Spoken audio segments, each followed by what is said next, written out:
दिल में हो तुम, आँखों में तुम। मैं जब भी भागलपुर आता हूँ तो थोड़ा सा सोचता हूँ कि ये एक बार मैं जाऊँ और निराला सर से मिल करके आऊँ। वह है कामयाबी के हर मंजिल पर आपका ही नाम होगा, आपके हर कदम पर दुनिया का सलाम होगा। सिर्फ कठिनाइयों का सामना जरा हिम्मत से करना मेरे दोस्त, एक दिन वक्त भी आपका ही गुलाम होगा। देखिए, सबसे पहले है कि जब तक स्टूडेंट डिसिप्लिन में नहीं रहेगा तब तक वो अपना लाइफ नहीं बना पाए। तो एक बात और कि अंग्रेजी में जीरो से हीरो बनाने का आपको आइडिया कब और मतलब कैसे आया सर? इसके बारे में कुछ क्या? बैकग्राउंड इतना कमज़ोर था कि साइकिल भी हमको नहीं था। में क्या कर रहे हैं, कुछ नहीं कर सकते हैं, ऐसे बहुत सारे तरह की बातें हैं। लेकिन चलिए, वीडियो में आगे बढ़ने से पहले चैनल को सब्सक्राइब कर दें, शेयर कर दें, ठीक, और लाइक कर दें, ठीक, तो ज़्यादा अच्छा। मैं भी डरता था फासला देखकर, लेकिन मैं आगे बढ़ता गया केवल रास्ता देखकर। मंजिल खुद ब खुद आ गई मेरे सामने, सिर्फ मेरा हौसला देखकर। नमस्कार साथियों, कैसे हैं आप लोग? उम्मीद करते हैं बहुत अच्छे होंगे। और आज मैं आप लोगों को मेरे एक ऐसे सर से मिलाने जा रहा हूं जिसका तुलना आप लोग कर्मवीर से कर सकते हैं। जैसा कि आप लोग जानते हैं कि अगर क्लास 10th में पढ़े होंगे या फिर जो मेरे स्टूडेंट्स हैं, आप लोग जानते हैं कि कर्मवीर एक छोटा सा एक ऐसे कस्ब बिहार राज्य के दुर्गम प्राय प्रांत, आप लोग जानते हैं कि गांव का नाम था भिकनटोला, लेकिन यह गांव का नाम का बात नहीं है। मतलब इन द सेंस हम इस बात को कह रहे हैं कि एक ऐसे जगह से एक उठ करके मेहनत करके कर्मवीर के जैसा कर्मठ मेहनत करके बहुत एक ऊंचे मुकाम को पाना, तो वही मतलब इस उदाहरण को हम सर पर ठीक ठीक बखूब कह सकते हैं कि वैसे ही सर हैं। और एक बहुत ही छोटे जगह से उठकर आज भागलपुर में इनको सारे बच्चे जानते हैं। और सर है AK निराला सर, जो कि इंग्लिश पढ़ाते हैं और बच्चों को अंग्रेजी में जीरो से हीरो बनाते हैं, ये सच्चाई है। तो मैं आप लोगों को अपने सर AK निराला सर से अभी मिलाने वाला हूँ। इससे पहले मैं मिलाने वाला था, लेकिन जो है थोड़ा किसी कारणवश नहीं मिल पाए थे। तो आज बहुत खुशी का पल है कि मैं अपने सर के साथ आपके बीच कुछ बातचीत करूँगा और आप लोग इस सेशन से बहुत कुछ सीखेंगे। तो आइए सर। बहुत बहुत स्वागत है सर आपका मेरे चैनल पर। धन्यवाद सर। एकदम बहुत अच्छा। तो आप लोग का भी बहुत बहुत शुक्रिया। और आज आप देख रहे हो कि जैसे कि आप लोग देख रहे हो कि श्याम तिवारी हमारे साथ हैं। और ये जिस तरीके से मैंने परिवेश का सामना किया है, वो परिवेश पर आज थोड़ा ये जानना चाहते हैं कि सर किस तरीके से आप कहा जाए तो आगे बढ़े हैं, तो उस पर आधारित ये बातें करेंगे। तो सर एक बात की मतलब किसी स्टूडेंट का सवाल था ऐसा कि उसको कोई बार बार डिमोटिवेट करता है कि तुम जीवन में कुछ नहीं कर सकते हो।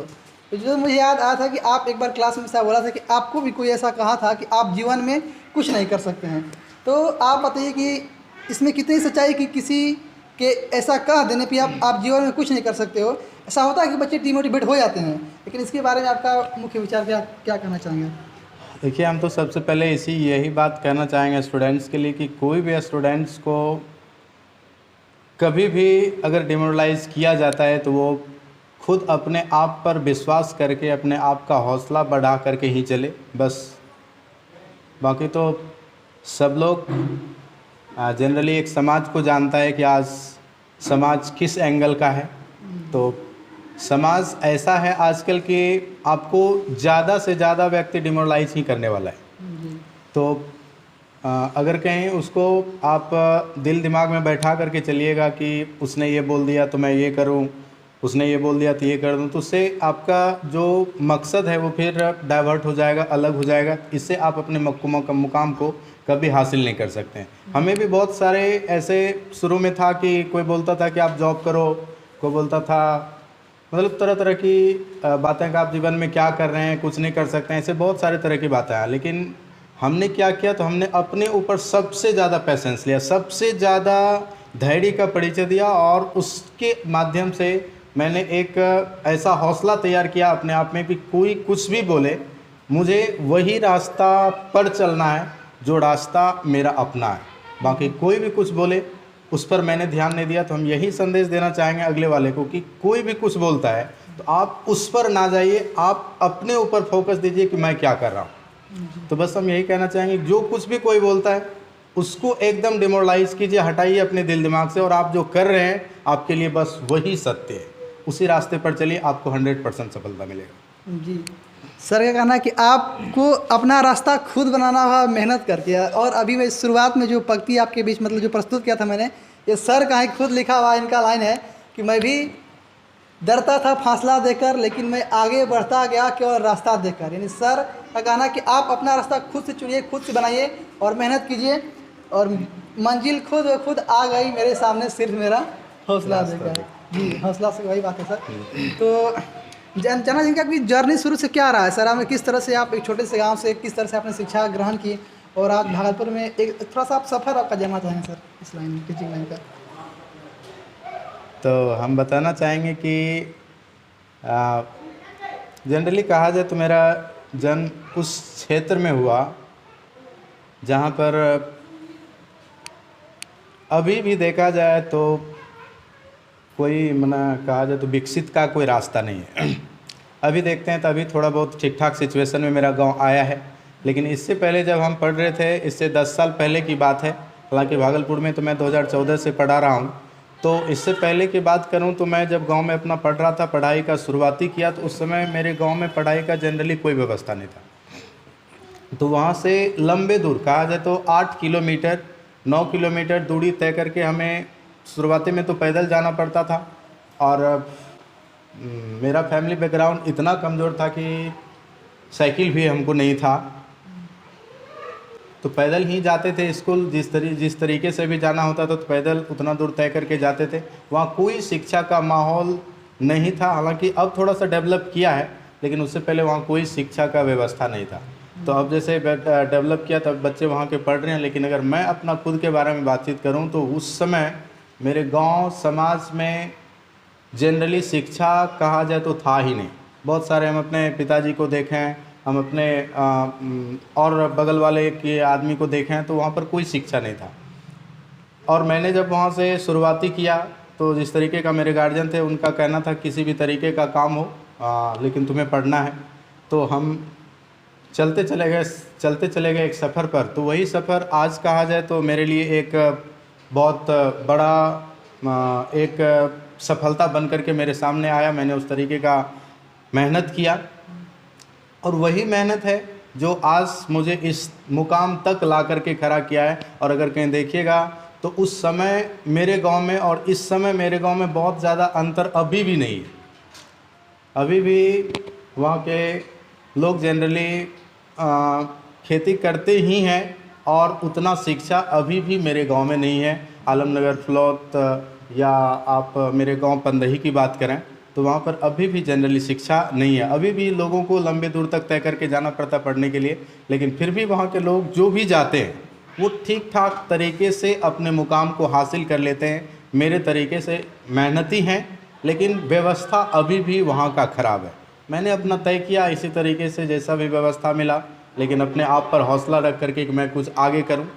तो बस यही कहना चाहेंगे, बहुत कठिनाइयों से मैंने अपने लाइफ को देखा है, बहुत करीबी से मैंने मेहनत अपने आप को दिया है, और वही मेहनत मेरे लिए आज सफलता का वजह भी बना है।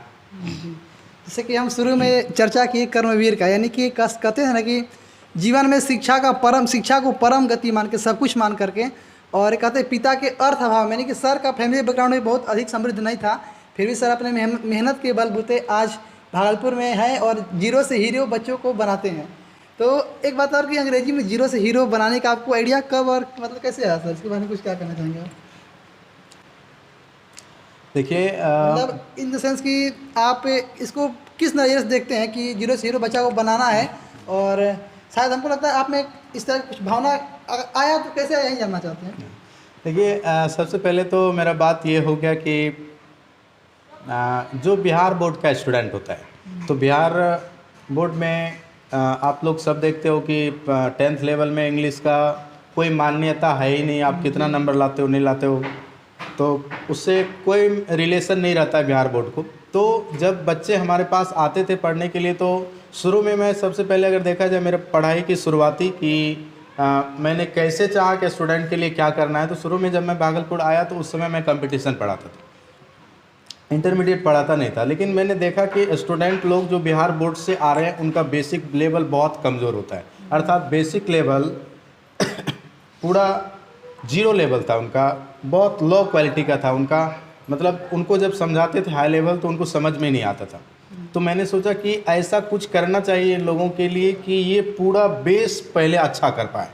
उनका अगर कहीं हम बेस पूरा जीरो लेवल अच्छा कर देते हैं तो हीरो उसको हम बना सकते हैं। तो मैंने सोचा कि अगर बिहार बोर्ड वाला स्टूडेंट है, उनका बेसिक कमज़ोर है, तो सबसे पहले बेस को अच्छा कर दिया जाए, उनका जीरो लेवल अच्छा कर दिया जाए, उसके बाद उनको हाई लेवल पर लेकर के जाया जाए, तो वह अपने आप में एक हीरो बन जाएगा। क्योंकि जब बेस मजबूत होता है, कोई भी घर आदमी बनाता है, अगर उसका बेस बहुत अच्छा दिया जाए तो उस पर कई इमारत खड़ा हो सकता है। जी जी, बहुत सही बात बोले सर। और जहाँ तक बात है कि मेरा इंग्लिश का, तो हम भी सर के पास डेढ़ साल रेगुलर इंग्लिश क्लास किए हैं, और मेरा जो इंग्लिश का बेस मजबूत है, जो भी हम इंग्लिश में सोच सकते हैं, समझ पाते हैं, लिख पाते हैं सर आपकी वजह से। इसके लिए आपको एक बार फिर से बहुत बार मतलब दिल से धन्यवाद सर। तो जानना चाहेंगे सर कि एक बार आप जो है समस्त स्टूडेंट को, समस्त विद्यार्थियों को क्या कहें कि अभी जो एग्ज़ाम का समय नज़दीक है, किस तरह से अपना तैयारी करें, किस तरह अपने फोकस करें, और ख़ास करके इंग्लिश में सबसे अधिक मार्क कैसे अचीव कर सकते हैं? इंग्लिश में देखिए, इंग्लिश में कोई खास करने की आवश्यकता नहीं है। स्टूडेंट को अगर अच्छा करना है तो स्पेशल पढ़ाई करे, उसको रटे नहीं, उसको बारी बारी से टॉपिक वाइज समझने की प्रयास करे, बस यही उसके लिए काफ़ी है। यदि वो टॉपिक पर मेहनत करते हैं, उसको समझने का प्रयास करते हैं, तो इंग्लिश जैसा आपको फिजिक्स लगता है, जैसा आपको केमिस्ट्री लगता है, उसके जैसा भारी सब्जेक्ट नहीं है ये।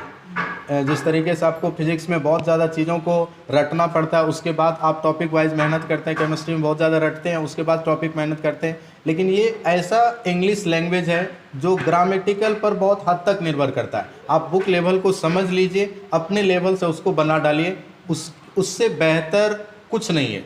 बस हम यही कहना चाहेंगे उन लोगों के लिए कि अगर आप तैयारी करते हैं तो उसको रट करके तैयारी नहीं कीजिए, किताबी भाषा में उसको तैयारी नहीं कीजिए, जनरल अपना भाषा में बनाने के प्रयास कीजिए, उसी के माध्यम से आपका रिजल्ट तैयार होता है। ज़्यादा टाइम भी नहीं है, और अगर कहीं ज़्यादा टाइम भी है और आप जैसे तैसे उसको बिता देते हो तो फिर वो तो दिक्कत में दे देता है। तो ये अगर कहीं दिक्कत देता है तो आप टॉपिक वाइज मेहनत कीजिए, स्मार्ट तरीके से मेहनत कीजिए, वही आपके स्मार्ट को रिजल्ट बनाता है। ठीक है, टॉपिक वाइज और स्मार्ट तरीके से। और एक बात बोल सके कि अपने लेवल से तैयारी कीजिए, अपने लेवल से। एक बात और कि आपके हम देखें खुद, मतलब ऐसा एहसास किया सर कि अपने लेवल से सर खुद हैंड से नोट लेकर हम लोग को दिया करते थे अपने लेवल का। और बेसिक बहुत बात अच्छा बोले सर कि बेसिक अगर आपका मजबूत रहा, ग्रामेटिकल आपका जो टर्म्स है ये सब आपके बहुत अच्छे रहे, तो आप खुद से इंग्लिश को समझ के, सोच के अपने से लिख सकते हैं। 2-4 लाइन, मतलब 2-4 लाइन का सब कुछ लिख सकते हैं, ये सबसे बड़ा बात है। और यहाँ पर जो स्टूडेंट होते हैं, खासकर मैं अपना एक्सपीरियंस आप लोगों को बता रहा हूँ कि ऐसा सही में मैंने एहसास किया है कि खुद से मैं जब सर पढ़ाते थे तो खुद से मैं इंग्लिश समझ जाता था, और कुछ भी रटना नहीं पड़ता था, मैं खुद से खुद सब कुछ लिख दिया करता था। और इस तरह से जो यहाँ पर महासंग्राम होता है सर, उसमें मेरा पहला स्थान आया था सर अपने बैच में सर। तो और भी अगर अभी भी देखा जाए तो अभी भी महासंग्राम होने वाला है, और स्टूडेंट लोग का जैसे अभी छुट्टी चल रहा है, तो छुट्टी के बाद जैसे स्टूडेंट लोग आएंगे छठ के बाद, तो हमको लगता है कि 15 दिन के बाद फिर से महासंग्राम चालू होगा। और हर साल अपने सेंटर में महासंग्राम होता है, और महासंग्राम ऐसा नहीं होता है कि बोर्ड एग्ज़ाम जो है ऐसा उस तरीके का महासंग्राम अपने सेंटर में होता है कि अपने लेवल का, मतलब जो अपने सेंटर में एग्ज़ाम का क्वेश्चन दिया जाता है, वो क्वेश्चन बिहार बोर्ड में आता भी नहीं है। अर्थात जनरल जो हम क्वेश्चंस बनाते हैं, वो क्वेश्चंस बिहार बोर्ड से भी टॉप का क्वेश्चन बनता है जो स्टूडेंट सामना करते हैं। यानी बोर्ड से पहले, बोर्ड के जैसा है उससे बेस्ट पेपर का आप लोग एग्ज़ाम दे करके जाते हैं, तो आप इससे आपका जो बोर्ड एग्ज़ाम होता है और आसान हो जाता है सर। एकदम बहुत आसान हो जाता है। जैसे स्टूडेंट्स लोग उस समय हम 8 टेस्ट लेते हैं, जिसमें कहा जाए तो 5 या 4 टेस्ट ऑब्जेक्टिव हो जाता है, 4 टेस्ट सब्जेक्टिव हो जाता है। इसमें स्टूडेंट्स का पावर इतना ज़्यादा बढ़ जाता है कि उसको एकदम से पूरा कॉन्फिडेंस आ जाता है कि हम किस लेवल का स्टूडेंट बन चुके हैं। उनके कहा जाए तो उनके सामने कोई पदाधिकारी बैठ जाए, कोई टीचर बैठ जाए, या कोई भी बैठ जाए, तो वो इंग्लिश का एग्ज़ाम उतना अच्छा से निकाल देगा कि उसको एहसास भी नहीं होगा कि हम मतलब इतना जल्दी और इस तरीके से डेवलप कैसे करेंगे। उस तरीके से अपने सेंटर का एग्ज़ाम होता है। एक और बात सर नोटिस किया कि आप बच्चों को बहुत अच्छा पढ़ाते हैं, लेकिन एक कि बच्चों का आप इंटरटेन करने में बहुत अच्छा जानते हैं सर। एक ही आप मतलब बहुत सारे कलाकारों का आवाज़ भी निकाल लेते हैं सर, ऐसा तो, और अब बहुत अच्छा गाते भी हैं सर। तो एक बार चाहेंगे कि आप कुछ थोड़ा सा मेरे ऑडियंस को भी ऐसा मतलब ऐसा समझिएगा कि सर मल्टी टैलेंट, मेरा कहने का मतलब यही है कि सर क्लास में आपको कभी बोर नहीं होने देते हैं, बहुत अच्छे तरीके से होता है ना एक्स्ट्रा टैलेंटेड, जो एक्स्ट्रा टैलेंट होता है व्यक्ति में, तो कहीं ना कहीं सर में मैंने देखा है। तो सर थोड़ा चाहेंगे कि आप थोड़ा सा यहाँ भी कुछ तो जैसे हम किसी का आवाज़ भी निकालते हैं। नाना पाटेकर का आवाज़ बहुत अच्छा निकालते हैं सर। नाना पाटेकर पर जाएंगे, पहले अमिताभ बच्चन जी का आवाज़ हम निकाल करके आपको सुना देते हैं।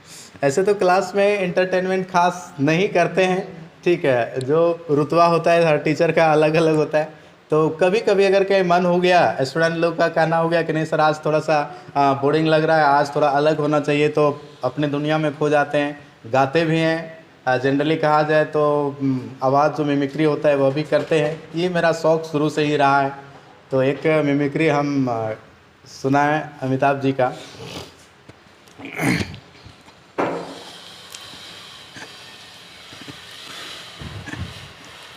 अरे भैया देखिए, अरे थोड़ा सा दूर जाएंगे, अरे आप थोड़ा सा बैठिए, मैं बहुत दूर से चल करके आपके सामने आया हूँ। अरे भैया देखिए, ये बात सही नहीं है, आप इस तरह से बोलिएगा तो फिर ये कैसे होगा, आए बताइए। मैं जब भी भागलपुर आता हूँ तो थोड़ा सा सोचता हूँ कि ये एक बार मैं जाऊँ और निराला सर से मिल करके आऊँ। अरे भैया देखिए, बहुत ज़रा पान सब आप लगाते हैं तो खाने का मन तो बहुत करता है, लेकिन थोड़ा सा खाते हैं इसको। हाँ देखिए आप थोड़ा सा ये बैठ जाइए, भाई साहब बैठ जाइए, आइए मिलते हैं आपसे। थैंक्स यही कहना चाहेंगे। तो ये चीज़ें हैं। और अगर कहीं गाना की बात किया जाए तो गाना तो खास नहीं है, लेकिन सुनाते हैं एक। दिल में हो तुम, आँखों में तुम, बोलो तुम्हें कैसे चाहूं। दिल में हो तुम, आँखों में तुम, बोलो तुम्हें कैसे चाहूं। जानो मेरे जानो। थैंक्स। बहुत बढ़िया सर। और सबसे भागलपुर में सबसे मतलब अधिक बोलते हैं कि इसे टीचर्स डे हुआ या फिर कोई और भी प्रोग्राम हुआ, सबसे अधिक सबसे यूनिक स्टाइल से आप ही सेलिब्रेट करते हैं सर। सर टीचर्स डे में आप मतलब हम हर साल लगभग प्रोग्राम कराते हैं सर, और विदाई समारोह में भी। तो इसमें जैसे विदाई समारोह की अगर बात किया जाए कि विदाई समारोह और टीचर्स डे सबसे स्पेशल हम इसलिए भी मनाते हैं क्योंकि हमको म्यूज़िक से बहुत ज़्यादा लगाव है। तो म्यूज़िक से लगाव है, कहा जाए तो गाते भी हैं, जनरली थोड़ा बहुत बजाते भी हैं, और मिमिक्री भी कर लेते हैं। तो ये जो है ना, मेरा संगीत से बहुत ज़्यादा लगाव है। तो हम सोचते हैं कि एक मेरा भी थोड़ा सा परफॉर्मेंस हो जाए, जो स्टूडेंट के सामने आ जाए, कुछ मेरे प्रति अर्थात मुझे देख करके स्टूडेंट में भी कुछ मल्टी टैलेंटेड आ जाए कि निराला सर इस तरीके से पढ़ाते हैं, इतना टाइट टीचर हैं, इतना अच्छा टाइट डिसिप्लिन देते हैं, उतना टाइट डिसिप्लिन देने के बावजूद, उतना अच्छा पढ़ाने के बावजूद इस तरीके के सर हो सकते हैं। तो उसके माध्यम से हम सोचते हैं कि अगर ऐसा प्रोग्राम किया जाए तो मेरे देखने पर स्टूडेंट्स को भी कुछ प्रेरणा मिल जाए, स्टूडेंट्स में भी कुछ मल्टी टैलेंटेड आ जाए। तो इसलिए हम औरों के मुताबिक थोड़ा सा अलग करते हैं स्टूडेंट्स को मोटिवेट करने के लिए। एक बात आप जो भी बोले, हम सर जिसको भूल रहे थे कि डिसिप्लिन भारत पर सबसे अगर अच्छा डिसिप्लिन कहा जाए, थोड़ा सा हार्ड, जिसका चर्चा सब बच्चे अधिकतर करते हैं, तो मतलब आप इस डिसिप्लिन से ज़्यादा फोकस क्यों करते हैं? देखिए, सबसे पहले है कि जब तक स्टूडेंट डिसिप्लिन में नहीं रहेगा तब तक वो अपना लाइफ नहीं बना पाएगा। डिसिप्लिन सबसे ज़्यादा ज़रूरी है। जब तक स्टूडेंट्स डिसिप्लिन में नहीं रहेगा, और हम देखिए हम स्टूडेंट्स को सिर्फ फॉलो करवाते हैं कि आपको इस तरीके से डिसिप्लिन को मेंटेन करना। हालांकि बहुत टाइट टीचर हैं, इसमें से बहुत टाइट टीचर हम खुद में हैं कि जैसे स्टूडेंट ज़रा सा भी गलती करता है तो हम बर्दाश्त नहीं करते हैं, तुरंत उसको क्लास से बाहर कर देते हैं, या फिर उसको मतलब उस तरीके का वार्निंग दिया जाता है कि एक बार गलती हो गया, इसके बाद गलती नहीं होना चाहिए। तो मैं डिसिप्लिन पर अगर कहीं आऊँ तो डिसिप्लिन स्टूडेंट्स के लाइफ में इतना बड़ा भूमिका निभाता है कि बिना इसके कुछ भी संभव नहीं है। एक समाज में, एक घर में, एक स्कूल में, कहीं पर भी यदि आप एक लोकप्रिय व्यक्ति हैं तो वो लोकप्रिय आपको बनाने में सबसे बड़ा भूमिका डिसिप्लिन निभाता है। तो हम क्या है, टीचर हैं, हम तो ट्रीट करते हैं कि स्टूडेंट उस लेवल का बने जो हम जहाँ हैं वो हम तो वहीं रहेंगे, लेकिन स्टूडेंट को उस मुकाम तक पहुँचाएं जहाँ तक हम ये कह सकते हैं कि स्टूडेंट ने सपना भी नहीं देखा होगा कि हमको कहाँ पहुँचना है। तो वहाँ तक पहुँचने में सबसे ज़्यादा भूमिका स्टूडेंट्स के लाइफ में किताब कॉपी कलम कुछ भी नहीं निभाता, सबसे बड़ा भूमिका निभाता है डिसिप्लिन। इसलिए हम स्टूडेंट्स को क्लास में सबसे बड़ा जो चीज़ देते हैं वो है डिसिप्लिन, क्योंकि डिसिप्लिन के बिना तो इंसान है ही नहीं, तब तो जानवर और इंसान में कोई फ़र्क ही नहीं रहेगा, तो पढ़ाई लिखाई करने से कोई फ़ायदा नहीं होता है। इसीलिए डिसिप्लिन पर हम बहुत ज़्यादा फोकस करते हैं जब क्लास में रहते हैं। जी, डिसिप्लिन जिसको अपने भारतीय संस्कृति में संस्कार कहा गया है, तो संस्कार और संस्कृति ही किसी व्यक्ति में व्यक्तित्व की रचना करती है। और सर बखूबी इस चीज़ को बच्चे को समझते हैं और बच्चे को समझाते हैं, उनसे लागू करवाते हैं। तो इसके लिए आपका इतना कीमती समय देने के लिए बहुत बहुत धन्यवाद सर। और आपसे कहेंगे कि अगर आप भागलपुर पढ़ने के लिए आते हैं तो एक ही जगह कोचिंग सेंटर जरूर ज्वाइन कीजिए। अगर आप इंग्लिश में आप जीरो से हीरो बनना चाहते हैं तो एक बार ज़रूर विजिट करें। और आपको ये सेशन, ये वीडियो अच्छा लगा तो एक बार, और अपने सेंटर में उस तरीके का व्यवस्था है कि जैसे भागलपुर में सबसे पहले तो देखिए अपना जो AK निराला इंग्लिश क्लासेस सेंटर है, इसका कहीं कोई प्रचार नहीं है। स्टूडेंट लोग जब आता है तो एकदम से पूरा भटक जाता है, और भटकने के बाद 5-6 महीनों के बाद उसको एहसास होता है कि कोई ऐसा टीचर है जो इस तरीके का नॉलेज दे सकता है, तब उसके बाद आते हैं। और जब तक में मेरे पास आते हैं तब तक में उनका बहुत सारा टाइम बीत जाता है। ठीक है, तो इसलिए हम ये कहना चाहेंगे कि आप पहले उस जगह को देखिए कि कहाँ पर हमें क्या चीज़ें मिलता है, क्योंकि आज जो मार्केट में हो रहा है, आप किसी भी मार्केट में देखिए तो जहाँ पर है बढ़ावा बहुत ज़्यादा है, बहुत ज़्यादा प्रचार है, बहुत ज़्यादा ये वो हैंड टेन है, तो वहाँ पर आपको मतलब शिक्षा तो मिलता है लेकिन वो मुकाम नहीं मिलता जो मुकाम को आप चाहते हैं। तो उस मुकाम को पकड़ने के लिए आपको वहाँ जाना पड़ेगा जहाँ पर जनरली आपको बहुत सारी चीज़ें नहीं मिलेगा। वहाँ पर आपको शिक्षा से रिलेटेड, अर्थात हम शिक्षक हैं, शिक्षा के बारे में बात करेंगे तो शिक्षा से रिलेटेड बहुत सारी चीज़ें मिलेगा। और अगर कहीं भागलपुर में देखा जाए AK निराला इंग्लिश क्लासेस का हाल, तो अपने सेंटर में भागलपुर से सबसे अलग सब कुछ है। जैसे मान के चलिए अपना टेस्ट जो होता है, तो टेस्ट होता है OMR सीट पर, और OMR स्कैनर मशीन जो है वो भागलपुर में किसी के पास नहीं है और सिर्फ अपने संस्थान में है। तो अपने संस्थान में हमने इसलिए इसको लिया है क्योंकि इस पर अगर OMR सीट पर एग्ज़ाम स्टूडेंट देगा तो और वह आगे बढ़ेगा तो आगे उसका सारा एग्ज़ाम जो है OMR सीट पर है, और हम उसको OMR मशीन से चेक करते हैं। और जो आगे फ्यूचर में स्टूडेंट एग्ज़ाम देगा वो भी चेक OMR मशीन से होता है। तो हम सोचते हैं कि 11th 12th में ही जो स्टूडेंट पढ़े उस मुकाम तक आ जाए जो मुकाम आगे मतलब हासिल करना चाहता है। इसीलिए हम थोड़ा सा अलग काम करने के लिए चाहते हैं और अलग कर भी रहे हैं स्टूडेंट के लिए, और हम आशा और विश्वास आप लोगों को दिलाते हैं कि बहुत हद तक स्टूडेंट के लिए अलग करते भी रहेंगे। तो बहुत बहुत धन्यवाद सर आपका। और आप लोगों को वीडियो कैसा लगा कमेंट बॉक्स में राय जरूर दीजिएगा। वीडियो को लाइक करके अपने दोस्तों मित्रों के साथ इस सेशन को जरूर शेयर कीजिएगा। आप लोगों का भी बहुत बहुत धन्यवाद। एक बात और कहना चाहेंगे तुम लोगों से कि जो हौसला होता है, हमारा हौसला ही सब कुछ होता है। दुआ है कामयाबी के हर मंजिल पर आपका ही नाम होगा, आपके हर कदम पर दुनिया का सलाम होगा। सिर्फ कठिनाइयों का सामना जरा हिम्मत से करना मेरे दोस्त, एक दिन वक्त भी आपका ही गुलाम होगा।